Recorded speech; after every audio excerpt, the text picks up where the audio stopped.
সারাটা সপ্তাহ রান্না করার পর যদি ছুটির দিন হয় আর সেই দিনে যদি চিকেন হয়, তখন মনে হয় না আর রসিয়ে কষিয়ে সুন্দর করে রান্না করি। তখন মনে হয় তাড়াহুড়ো করে যা একটা প্রিপারেশন করে নিই আর সেটা যেন খেতেও সুন্দর হয়। সেরকমই একটা রেসিপি তোমাদের সাথে আজকে শেয়ার করব। আর তার আগে ইন্ট্রোডিউসটা একটু করে নিই। হে এভরিওয়ান, সবাই কেমন আছো? আশা করি অনেক ভালো আছো। আমার আরেকটা ভিডিওতে তোমাদের অনেক স্বাগত। প্রথমে চিকেনটা ভালো করে ধুয়ে তাতে 1 চামচ ভিনিগার, 1 চামচ গোলমরিচ আর পরিমাণ মতো নুন মাখিয়ে ম্যারিনেট করেছিলাম আধ ঘন্টা। চিকেনটার পরিমাণ ছিল 500 গ্রাম। আলুগুলো ভালো করে ছাড়িয়ে 2 টুকরো করে কেটে নিয়েছিলাম। কড়াতে 3 চামচ তেল দিয়ে গরম করে চিকেনটা লাল করে ভেজে তুলে নিয়েছিলাম আর তার সাথে আলুটাও লাল করে ভেজে তুলে নিয়েছিলাম।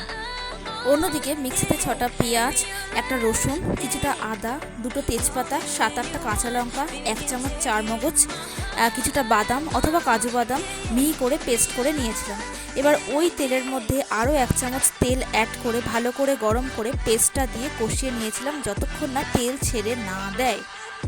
এরপর সেই কষানো মশলাতে 1 চামচ কাশ্মীরি শুকনো লঙ্কার গুঁড়ো, 1 চামচ হলুদ, কিছুটা নুন দিয়ে মাংসগুলো দিয়ে এবং আলুগুলো দিয়ে ভালো করে কষিয়ে তাতে গরম জল ঢেলে সেদ্ধ করতে দিয়েছিলাম মিনিট 20 মতো।